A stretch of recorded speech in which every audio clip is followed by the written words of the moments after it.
Hi, thank you so much. I was worried there'd be only 2 people by the time I spoke, so this is great. You've met my expectations, or you've surpassed them. My name is Gabriella Makstman, and I'm running for City Council in Daly City, which is the first suburb south of San Francisco.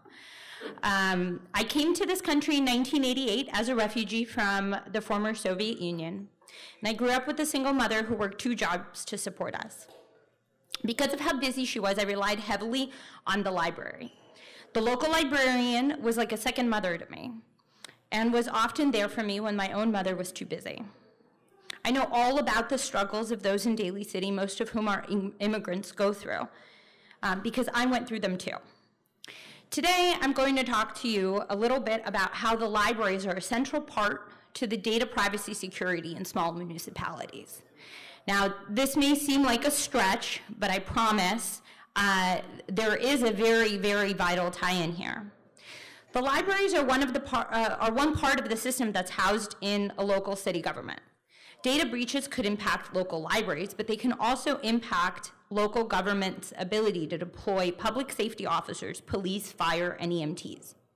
Recently in Atlanta, ransomware shut down much of the city's services and erased years of sensitive data. The cost has climbed to $10 million, and it's still counting. In Baltimore, both 911 and 311 were impacted for over 17 hours after a cyber attack. Without data and technology, city governments cannot function. Data protection needs to be a priority. However, it's rarely a priority. Over the last decades, small local governments here in California have downsized, including Daly City. And now they don't have the staff or the bandwidth to make data security a priority. Cyber attacks often impact the underserved populations in cities, those who are low income, seniors, and foreign language speakers. These same populations are oftentimes those who don't have access to technology, as much access to their technology as their younger, more tax-savvy counterparts. These populations are also more likely to be victims of crimes and not even be aware of the fact that they were.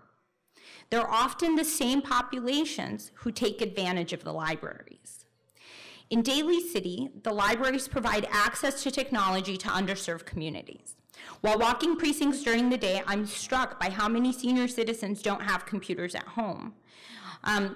Oftentimes they let me know that they check their emails only when they're at the library. So these seniors are not only relying on their data to be protected because of their dependence on city services, but they also depend on the libraries to protect their personal data. It's the libraries or community centers that the seniors also rely on for their technological education. This gives cities an opportunity This gives city governments an opportunity to teach underserved populations about how to protect their data online. However, in the last 5 years, Daly City has cut library hours. Most of the libraries now are only open 2 to 5 days a week. The impact on the community has been felt. Just recently, I was at a Starbucks when a stenography student with some very large equipment was getting herself ready to do homework because the library wasn't open that day. Financial dire straits have also impacted vital educational programming. So the city is now raising prices for these types of courses to the point where seniors can no longer afford them. So now the libraries are underserving the population, and that population doesn't have access to tools to protect themselves online. And at the same time, money isn't being allocated for proactive risk management programs. This is a recipe for disaster.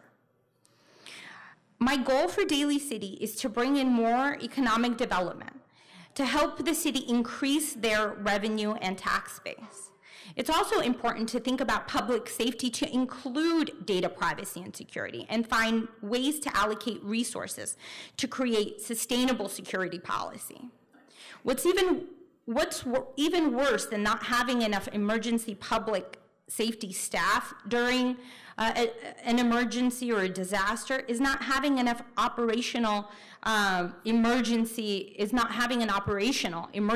system because of a cyber attack.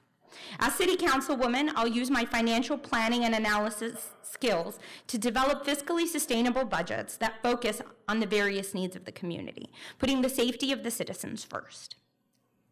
Thank you. Does anyone have any questions? I'll give you back your time. Yes. We do. I think it's a general problem because of the because of that recent proposition, I think, that was voted on the state, where property crime no longer gets it no longer gets prosecuted in the same way, and it's very hard to prosecute because you have to have proof. Very, very specific proof that it was that person who robbed your car and has your property. And that we have a lot of problems, especially at our malls. Yeah, and yeah, it was that, I forgot the name. We pass so many props in California, it's hard to track. Yeah. Any other? Yes? In the cities, would a camera in the car be sufficient in the court of law for if you had it linked to your, let's say, your Bluetooth and had it recorded in your computer at the time of a robbery? Would that be sufficient? Or that's not a question that I can answer. So I'm a financial planning professional. I've worked in the private sector for the last 15 years, planning budgets for companies like Gap and Williams-Sonoma. I don't know enough about public safety and the law to be able to answer that eloquently. Any other questions? Yes? How do I feel about Prop 10? Well, I'm endorsed by SAMCAR, which is the San Mateo Association of Realtors, and I agree with what the other realtors here have said. Okay, thank you so much for your time.